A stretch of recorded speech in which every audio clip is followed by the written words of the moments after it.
Blah, y'all already know what it is. Your boy Yaakov, what it do? The outlet to reality, the holdest podcast in Vegas and Chicago. What up? This is the place where you want to hide from your drama or maybe hide from your baby mama. Just kidding. But anyways, fans, thank you for staying tuned. Don't forget to like, share, comment, and subscribe. Ching. And today we have a very special guest. She's a motivational speaker, has her own podcast, Americanish show. Give it up for Adela. What's up, girl? Woo, yeah, thank you. Thank you for that wonderful introduction. You know I had to represent. Yes, yes. Yeah. And I'm not a baby mama, but if anyone would like to have a baby, I'm looking to be wifed up because I'm not American. Nah, just kidding. I'm not American, but it would be cool. It would be cool if someone proposed to me tomorrow. Hey, that would be nice, girl. We would have a big bracha, big blessing. That would be amazing. We need our Jewish people to grow, Amen. Amen. It's actually a commandment. You got to populate the earth. So I'm here to repopulate. Right. It's so funny. So look, guys, I want to share a little something. And so it's a nice thing. I feel like, looking at our parents, even our ancestors, they're always on the go. They're always moving. And my mom, she's from Guatemala, and she moved to United States, and she got deported, and she came back to the U.S., and she felt like, I need to make a change. I want to help my mom back in Guatemala. I want to have a family. And she did. She had a family, she had me, and she had her own life. She got into real estate, helping out other families, finding a home. So my mom did a lot, and I felt like I needed a change from my life in Chicago, and I left to move to Vegas, which is the big party city. And I was so happy because, I look at it like my mom built her empire. Now she brought all her family to Chicago, and I want to do the same where I can create my own, my own, I guess, foundation, right? I want to, of course, marry a Jewish woman, have kids, but I want to start in Vegas because Vegas is so big. It's like 24/7, like New York. There's always something to do, and I feel like this is my calling. And what about you, Adela? Anything you can think of with family and migration? Yeah, actually, we have more in common than you think.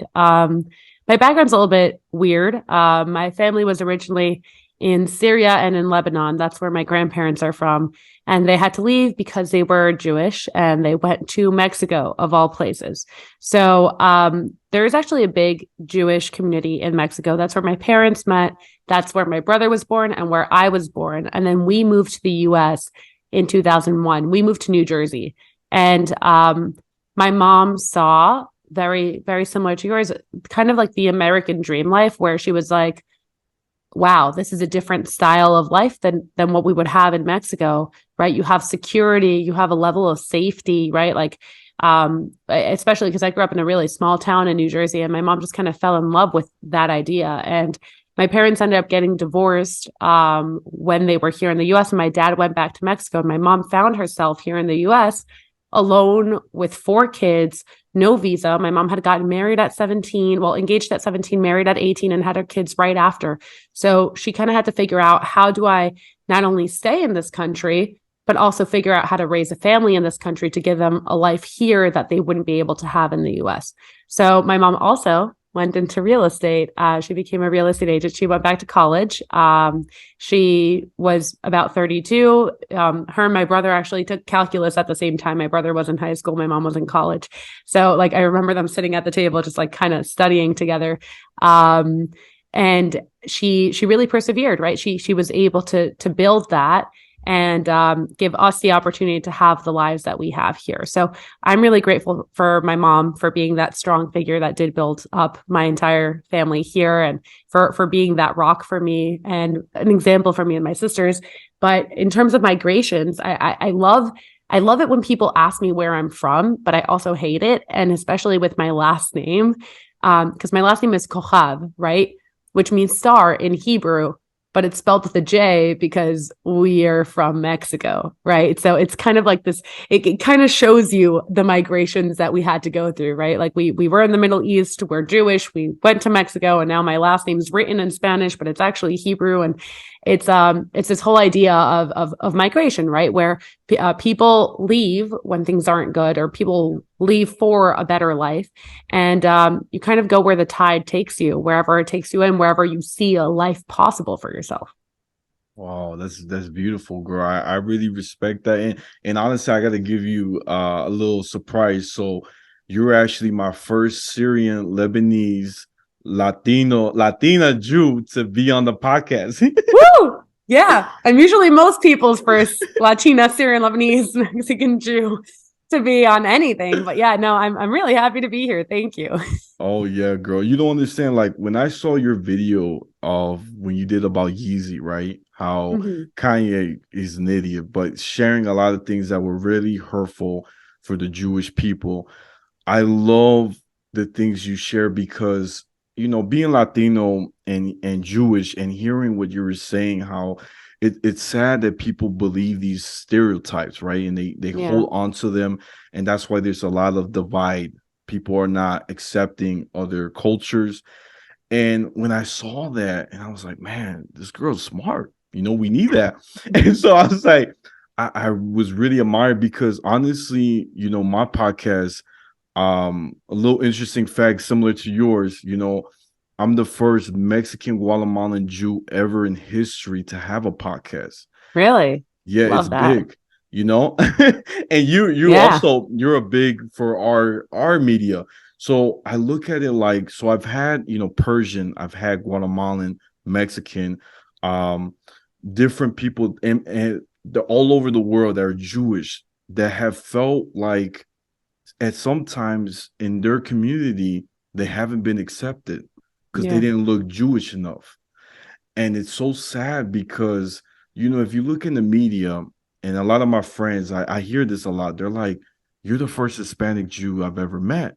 And if you look in television, you see Seth Rogen, James Franco, Yeah. um, who happen to be white and they're Jewish, right? They Mm-hmm. never give us a platform in any of these media, which is sad.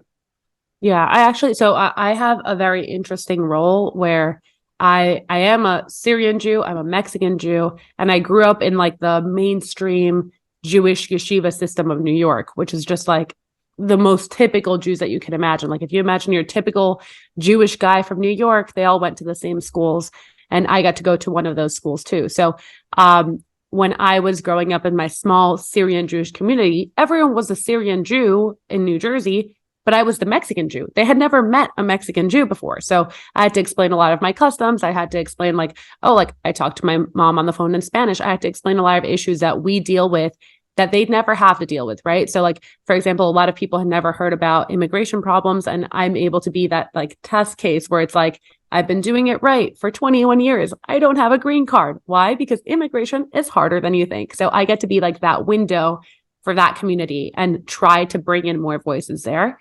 At the same time, when I left the Syrian Jewish community to go to college, there were no Syrian Jews. There were like 4 Syrian Jews total. They kept to themselves. And most of the Jews there were your Ashkenazi, white, passing Jew. And, I show up and suddenly I'm trying to explain to them that their Shabbat foods, their kugel and cholent, like, I don't eat that. That's not my Shabbat food. Like, I'm more likely to have tacos al pastor in my Shabbat dinner than I am to have a cholent, because all the things that they consider Jewish foods are their kind of Jewish foods. But Jews come in a lot of shapes and sizes and different traditions. So I got to teach them about being not only a Mexican Jew, but being a Syrian Jew. So it's interesting when you have so many identities, how like where depending on the group that you're in, you have to teach them about something else. And I think it's something really beautiful. It's a big responsibility, but it's something really beautiful. Right. No, it's very true. Even also like one of my teachers, he's like a rabbi to me back in Chicago. He was on the newspaper in Chicago Tribune, my bad. I'm thinking New York Times, but Chicago New Tribune. York Times. And he explains his story so amazing. He explains how in Mexico, he's from Mexico, and he wasn't accepted in the Jewish community. And it was Mm. so interesting. And that even going to Chicago, he had a trouble to be accepted. Interesting enough, he had to get converted to what's it called, conservative synagogue, and Yeah. and then he went to a Orthodox synagogue, which I was already there. I was already part of the member. He finally, he did his time. He got converted, and he became.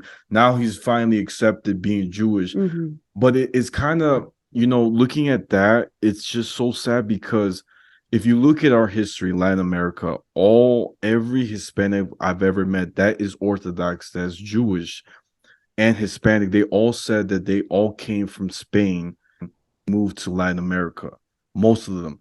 And it breaks my heart that some, when you read the article, it just says how he wasn't accepted even anywhere he went. He had to kind of like start Hmm. all over. And I feel like, we need a space where we can be heard. When I see that, it breaks my heart because, we, like you said, we come in all shapes and forms. And we all have a similar background. We left because of persecution. Hmm.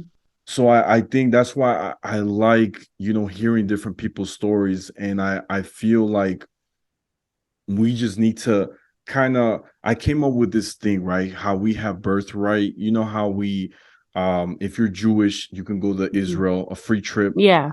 So I came up with this thing where if you can have a program where you have people there and can come to a different, country, let's say Argentina, Mexico, Hmm. Guatemala, and stay for 3 months there, like a broad program, but you're Hmm. learning different Jewish customs along the way, Oh, I would love that.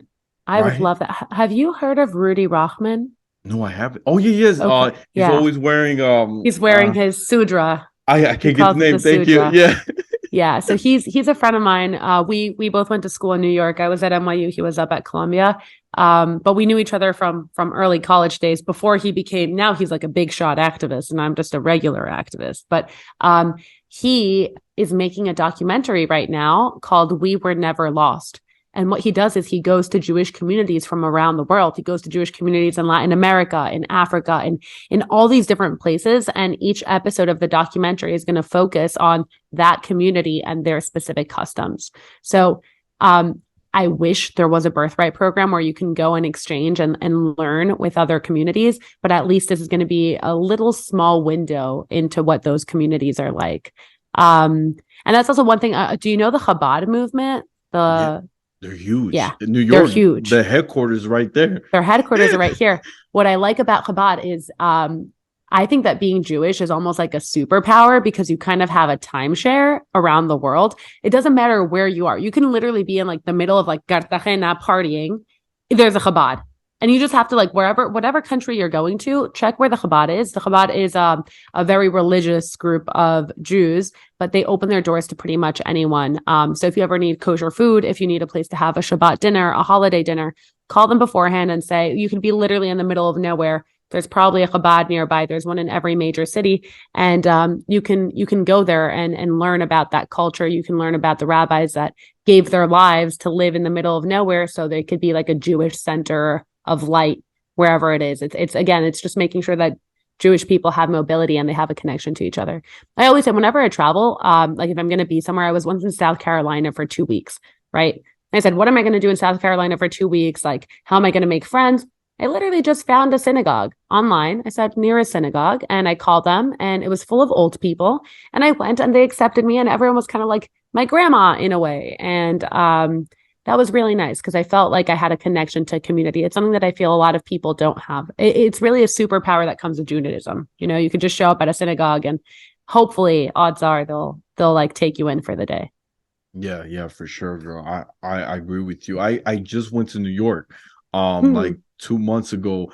I didn't do what you did. I wish I did. I literally I saw my friends, my family, and it was nice because for the first time for Rosh Hashanah, it's a Hmm. big holiday for us. It's a new year.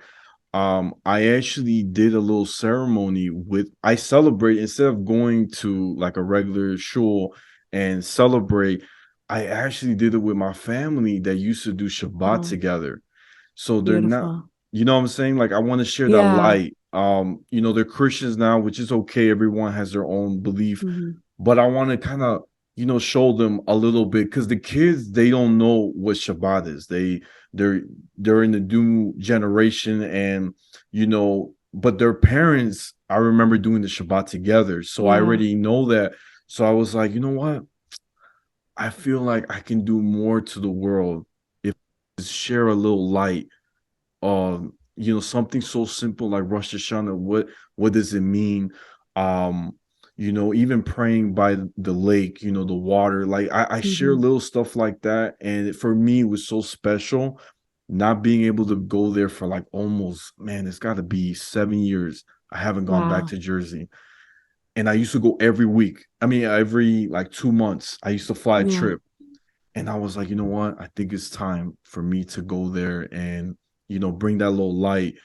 And it happens with every family. Sometimes they kind of lose their own old traditions and they Yeah. start new ones. So that was my little trip. But next time I go in New York, I definitely got to hit you up because you know a lot of people. You know what I'm Yeah. saying? Yo, I'll introduce you to like the whole community here. I'll take you around to my favorite spots. Um we'll have some really good food. I have a lot of good food recommendations. Next time you come to New York, you let me know. We didn't know each other 2 months ago. So I get it. I get it. I won't be offended. But now that we know each other, come to New York and hit me up.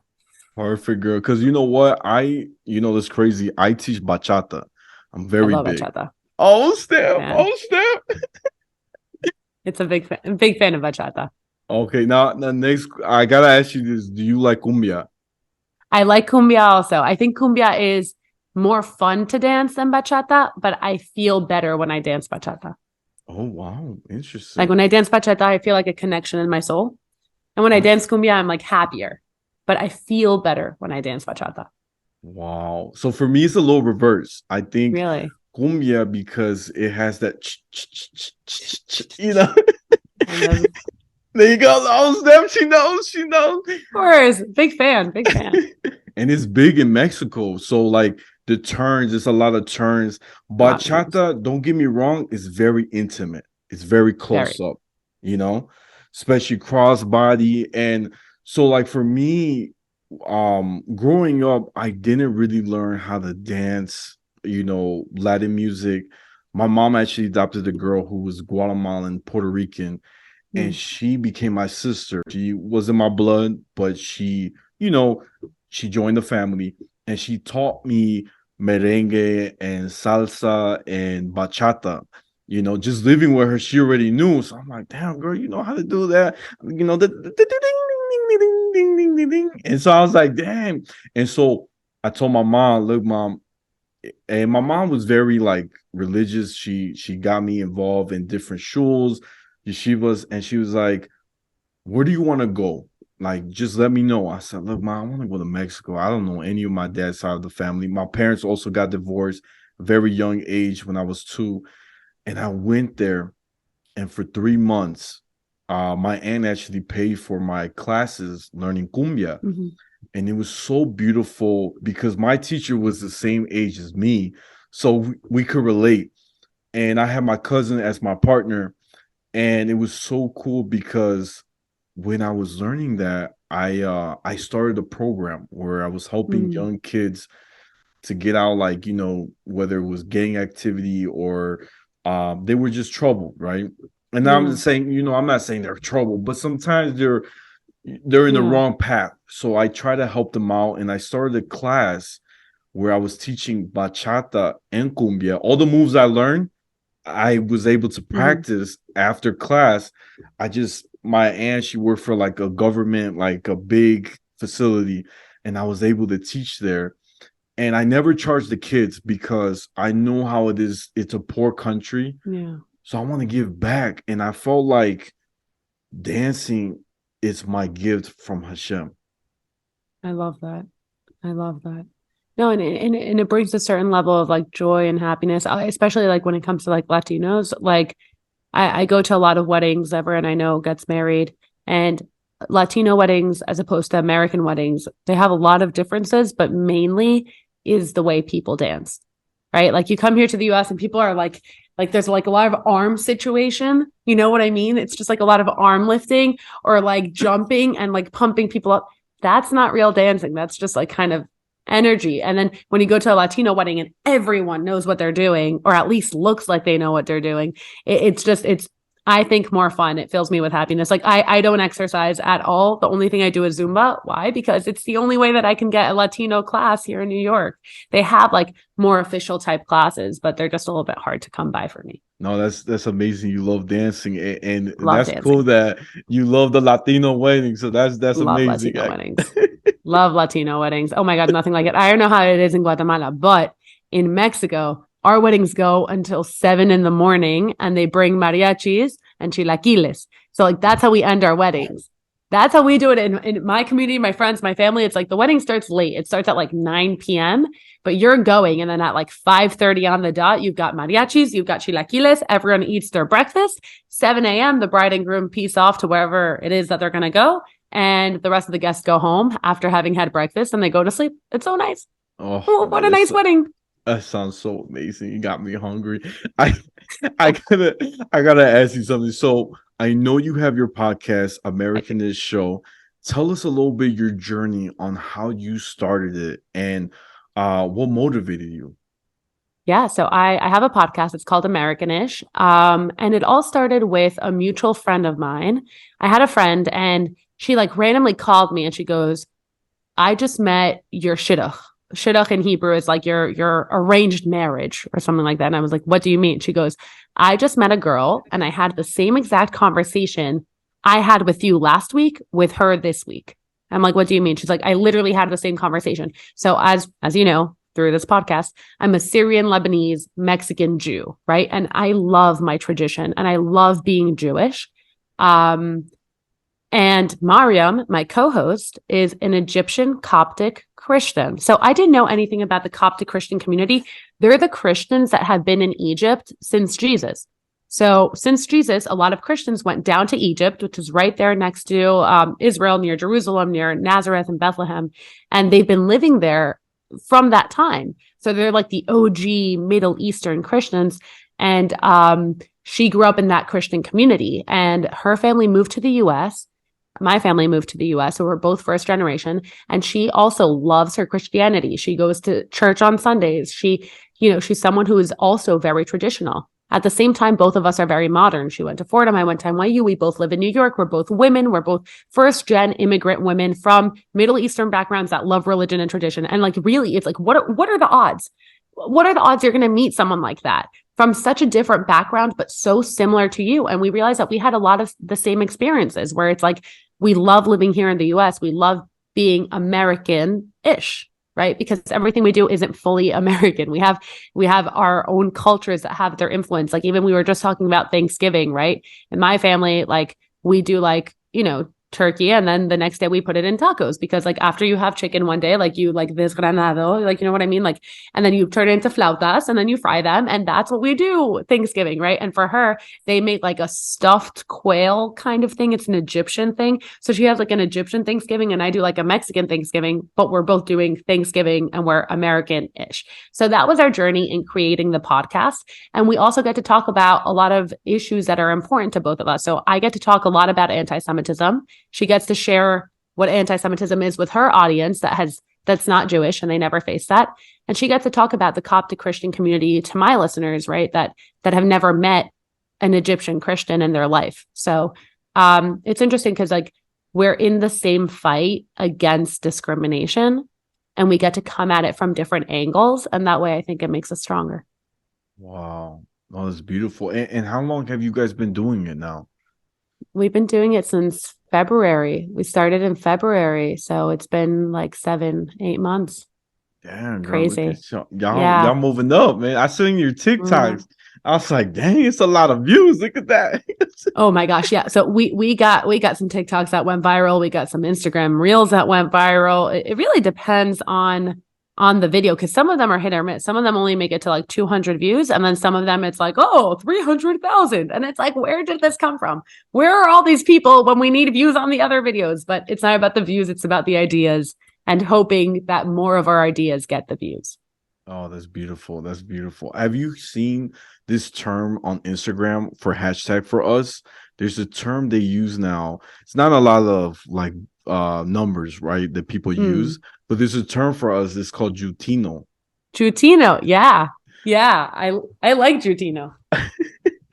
It's catchy. It's like I've never heard now. It's like, man, that's kind of cool. It's like they mixed the two into one. So yeah. I'm gonna start using that, but I do think we have a very special gift, all of us. Same for you, bringing and you've done a lot, by the way. Not only are you doing the podcast, but I remember seeing your TikTok videos where you actually had a lawsuit with NYU. That was the biggest thing. Yeah, I did. That was my big thing. Before I was a podcaster, I was just at NYU. I was a student, and there was so much anti-Semitism. It started off with like anti-Israel hatred, and it quickly evolved into clearly anti-Jewish hatred. They started boycotting our Hillel, which is the Jewish Student Center. They burnt an Israeli flag, tore it to shreds, hung it from trees. They assaulted and battered a Jewish girl. NYPD stepped in. It was really messy. And I had been meeting with administrators for months and months, and all of them told me I was overreacting. And after the girl was assaulted, I met with the school and I said, you need to do something. And the school promised me they would take action, and then they didn't. They just ignored me. And I realized that the only flag you can burn without there being any sort of repercussion is the Jewish flag. Because imagine if they would have burned, let's say, a Mexican flag at NYU and they said no Mexicans in NYU, obviously the school would get involved. If they would have burned an LGBTQ flag, obviously the school would get involved. Burning a flag, even though it's freedom of speech, is something that the school would at least have a statement about. But when they burned a Jewish flag, the school completely ignored it. So why is it that my flag can be burned? Why is it that this part of my identity is the one that's being attacked, right? So like, had it been any other part, like had they burned a Mexican flag and they said no Mexicans at NYU, I would have fought just as hard. So I ended up suing NYU for anti-Semitism. It was a really tough decision to sue your university. Yeah. It wasn't something I wanted to do necessarily. It's not like when I finished high school and got into my dream college, I was like, what if I sue them in 4 years? Like, that's obviously not something I ever wanted, but it's something I had to do. And my lawsuit ended up changing a law on a national level. And now Jews are protected in every college campus in America. So that kind of started me on my path. Now I'm in law school. I want to be a discrimination and human rights lawyer. And I want to really fight for the little person, fight for the groups that have been stepped on that were too afraid to speak up for themselves. Wow, that's deep, girl. I'm even shocked. Look at you making history. Yeah. Dang, this is an honor. You know, I'm already sweating. But no, that's really good that you're making the change. And it's sad that happens. Like, a lot of people, not to be too political real quick, but a lot of people are for Trump, right? That he did a lot for Israel. And but the thing is, I feel like personally, he didn't do anything for my Latino Jews in the world. A lot of my families and my friends got deported, and they were Jewish, and they were, it's just so sad that they didn't have anyone to back them up. And it just broke my heart, them staying in the cages and, sleeping in aluminum foil, and in Texas, it just broke my heart. My mom actually saved a girl. She paid a lawyer, and she was able to get one of the girls out and to reconnect with her mom. Wow. That's so important. That's so important. What I'm saying? Yeah. The way I see US politics is, it's unfortunate, but every politician is the same. They don't actually care about making a difference. They care about trying to get the votes. So I think that we should like, I hate to say it, but like, we should push politicians to make decisions that we need them to make. It doesn't matter if it's coming from the right or from the left. Like the Obama administration is the one that deported the most people of any U.S. government, even more than Trump, which is crazy to think of. And Trump's rhetoric was so hateful and so terrible. Like, and the one thing that every single politician has in common is all of them will talk about immigration, and very few of them actually make changes. Right. So like I said, like I don't even have a green card yet. And I've been here for 21 years. My brother had to leave last year. He was gone for 6 months. He couldn't come back into the country. And it's one of those things that, like I said, a lot of people love what I did for the Jewish people. And that gives me the opportunity to talk to them about immigration. Right. Yeah. Like I said, like a lot of people don't know what being from another country is like in the US.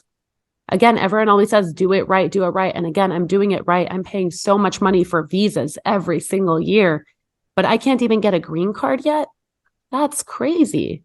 Yeah. It's crazy. And I hate to say it, like I'm very lucky that my family has the resources to be able to keep getting visas. But imagine someone who doesn't have those resources. Imagine someone who doesn't have the education, someone who doesn't have the experience, someone who doesn't know how to fill out a legal form. I don't even know how to fill out a legal form, and I'm in law school. It's really, really tough and really difficult. And the immigration system in this country is completely broken. And if I ever become American, when I become American, I will run for Congress. And that's going to be my entire platform.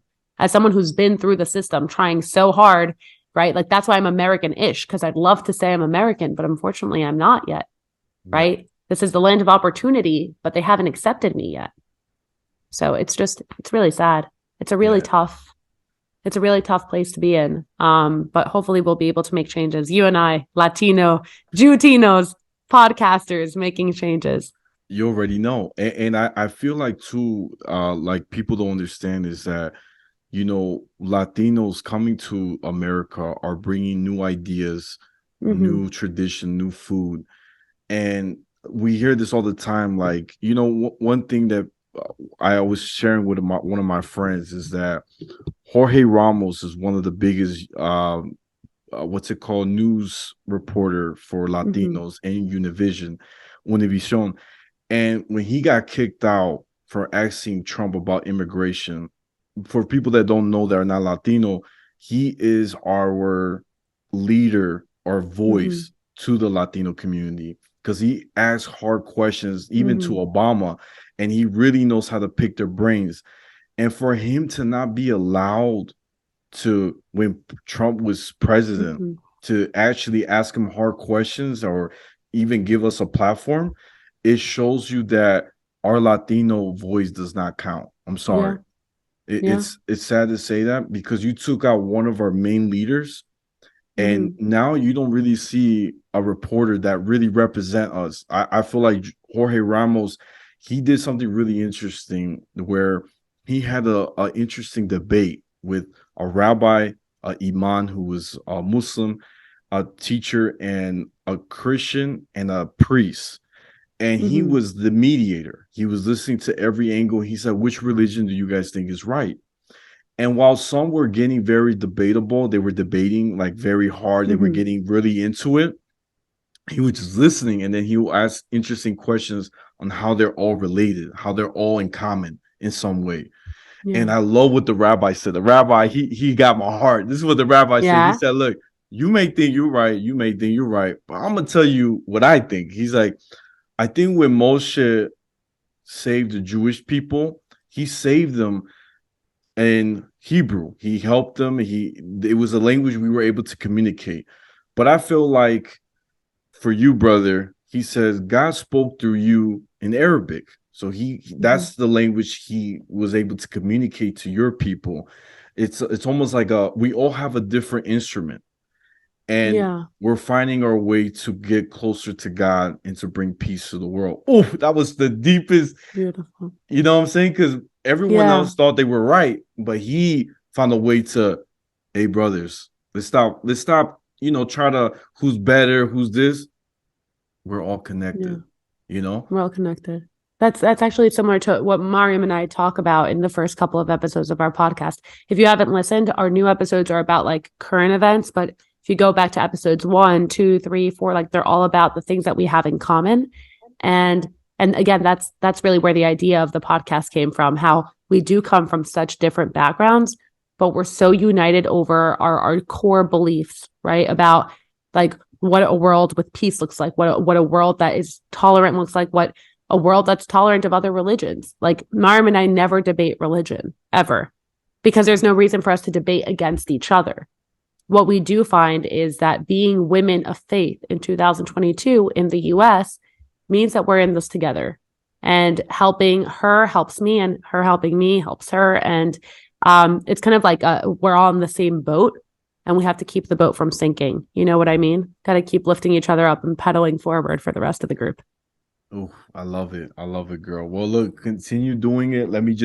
I got to wrap it up because Zoom is about to kick me out.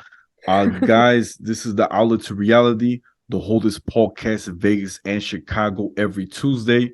Don't forget to like, share, comment, and subscribe. Ching!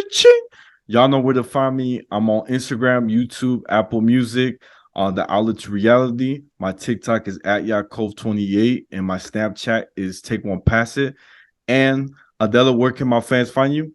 You guys can find me on Instagram, adelacojab, ADELACOJAB, because it's in Spanish. And you can also find me on TikTok, same exact handle. If you want to check out my show, it's called Americanish Show, and you can find it on Apple Podcasts, Spotify, and wherever you listen to podcasts.